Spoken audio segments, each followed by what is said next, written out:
Hello guys, आज हम बात करेंगे legend of the dragon king के चैप्टर 2 को। पिछले एपिसोड में हम आपको मार्शल आत्मा जागृति एपिसोड को बताए थे। आज हम आपको आगे की कहानी को बताएंगे। तांग ओलिन जागृति कॉक्स के बीच में घबराया हुआ खड़ा था और उसकी आंखें पूरे कमरे में घूम रही थी। आखिरकार वो केवल 6 साल का था। इस अजीब और रोमांचक माहौल में उसके साथ माता पिता के बिना उसका मन कैसे शांत हो सकता है। ठीक उसी समय आत्मा गुरु के हाथों से एक सौम्य श्वेत प्रकाश चमका और उसका ध्यान आकर्षित किया। क्या वो श्वेत प्रकाश वो पौराणिक आत्मिक शक्ति हो सकती है जो केवल आत्मा गुरु के पास होती है? अपनी विस्मयकारी निगाहों के नीचे स्पिरिट मास्टर ने अपना दाहिना हाथ थोड़ा सा ऊपर उठाया।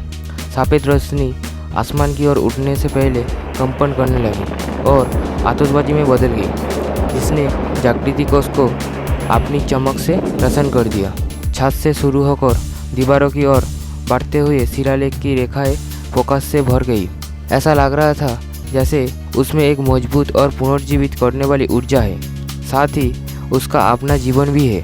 रेखाएं तब तक चमकती रही जब तक वे तामुल के पैरों के नीचे नहीं मिल गई।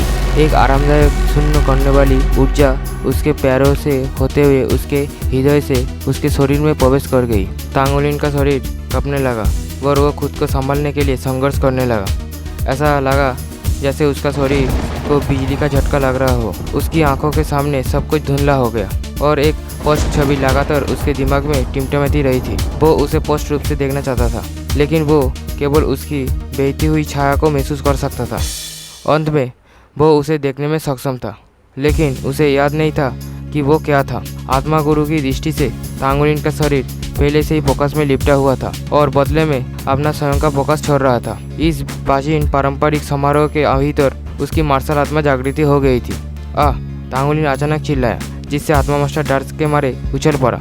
एक साधारण बच्चे को आमतौर पर अपने जागरण के दौरान बहुत ज़्यादा महसूस नहीं होता, लेकिन उनमें से बहुत कम संख्यक में अपने कमजोर शरीर के कारण तीव्र दर्द का अनुभव करते हैं, जो ऊर्जा को सहन करने में असमर्थ होते हैं। स्पिरिट मास्टर का शरीर एक झटके में गायब हो गया और वो तांगोलिन के सामने प्रकट हुआ। अगर स्थिति वाकई बदतर हो जाती तो वो तुरंत समारोह रोक देता और तांगोलिन की सुरक्षा सुनिश्चित करता। जब वो करीब पहुंचा तो उसे ये देखकर आश्चर्य हुआ कि तांगोलिन के माथे पर कुछ सुनहरी रेखाएं चमक रही थी। बाद में वे सुनहरी रेखाएं उसके चारों अंगों तक फैलने लगी, जिससे सुनहरी रेखाएं का एक जाल बन गया। एक किस तरह की मार्शल आत्मा थी? ये आत्मा मास्टर बेहद अनुभवी था। उसने हजारों और दसियों हजारों बच्चों को जगाया था।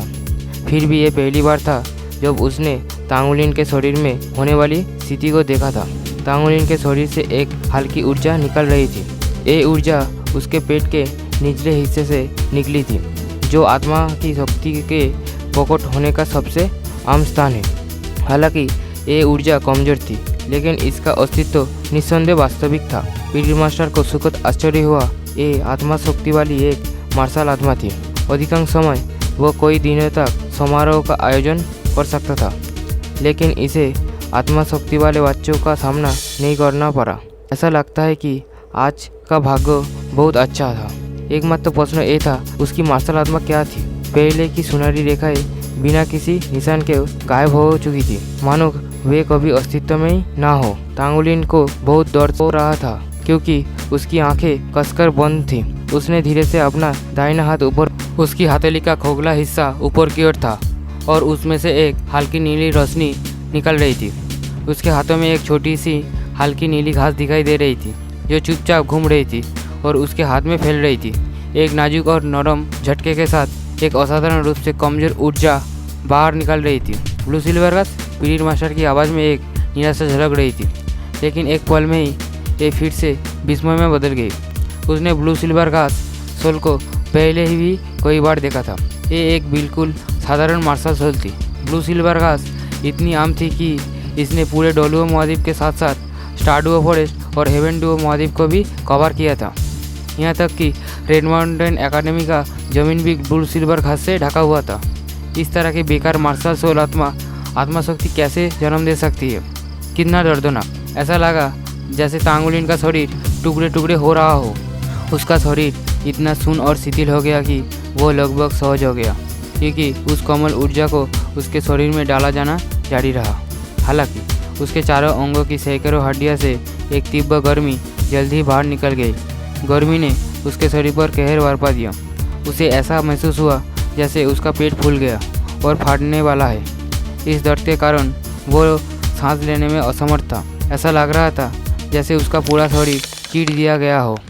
हड्डी, मांसपेशियाँ और मांस, ऐसा कोई भी अंग नहीं था जो दर्द से बचा हो। बहुत लंबे समय के बाद दर्द का ये दौर धीरे धीरे ख़त्म हो गया।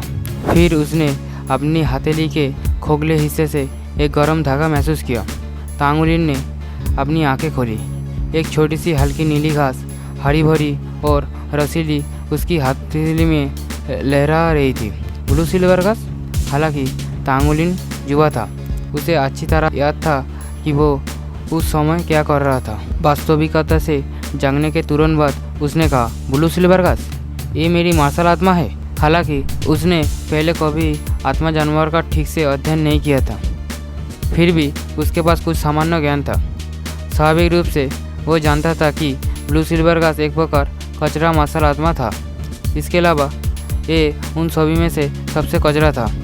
हाँ, यही है, यही तुम्हारी मार्शल आत्मा है, आत्मा मास्टर ने मुस्कुराते हुए ऐसा कहा। फिर भी उसकी आंखों में दया का भाव झलक रहा था। आत्मा शक्ति का होना निश्चित रूप से एक अच्छी बात थी, लेकिन अगर उसकी मार्शल आत्मा ब्लू सिल्वर घास हो तो एक निराशाजनक थी। तांगुलिन के होंठ धीरे से कांपने लगे और उदासी की एक तीव्र धारा ने उसके छोटे से दिल पर हमला कर दिया। इतने लंबे समय तक अनुमान लगाने के बाद ये पता चला कि वास्तव में उसके पास एक बेकार मार्शल आत्मा थी। बच्चे, उदास मत हो, तुम्हारे पास आत्मिक शक्ति है, आत्मा गुरु ने जल्दी से कहा। मेरे पास आत्मिक शक्ति है? तांगुलिन ने आश्चर्य से उसके शब्दों का जवाब दिया। आत्मा मास्टर ने जवाब में सिर हिलाया। मैंने इसका परीक्षण करने के बाद पाया कि आपके पास वास्तव में रैंक 3 जन्मजात आत्मिक शक्ति है। हालांकि इसे आश्चर्यजनक नहीं माना जा सकता है, फिर भी इसका मतलब है कि आपके पास आत्मा शक्ति है। जब तक आप बहुत प्रयास करते हैं तब तक आप एक आत्मा मास्टर बन पाएंगे। तांगुलिन ने मूर्खता से घूर कर देखा। लेकिन मेरा मार्शल आत्मा ब्लू सिल्वर घास है। आत्मा गुरु ने हंसे। क्या आपने कभी तांग संप्रदाय की कहानी सुनी है? तांग संप्रदाय की कुलपति के पास भी मार्शल आत्मा ब्लू सिल्वर घास थे। उन्होंने इस मार्शल आत्मा पर भरोसा किया जिसे अन्य लोग कचरा समझते थे, ताकि स्वर्ग और पृथ्वी को फटकार सके और 20,000 साल पहले दुष्ट मार्शल सल को हरा सके। तांगुलिन ने आश्चर्य से आंखें झपकाई। उसने तांग संप्रदाय के संस्थापक कुलपति की कहानी के बारे में कभी भी कैसे नहीं सुना होगा। आखिरकार तांग संप्रदाय के सर्वशक्तिमान स्वामी और स्पिरिट पैगोडे की कथा महाद्वीप पर सबसे व्यापक रूप से प्रचलित और साथ ही सबसे अधिक सर्वत्र सराही जाने वाली किंवदंतियाँ थी। लेकिन तांग संप्रदाय के संस्थापक कुलपति की मार्शल आत्मा ब्लू सिल्वर सम्राट नहीं थी? तांगुलिन ने गंभीरता से पूछा। स्पिरिट मास्टर कुछ हद तक शर्मिंदा था। स्पष्ट रूप से इस छोटे से लड़के को बेवकूफ बनाना इतना आसान नहीं था। ब्लू सिल्वर सम्राट एक विकसित ब्लू सिल्वर घास के बराबर है। यदि आप एक सोल मास्टर बनना चाहते हो तो आपका सर्वश्रेष्ठ प्रयास करना होगा। तांगुलिन ने अपने होंठ काटे। धन्यवाद भगवान आत्मा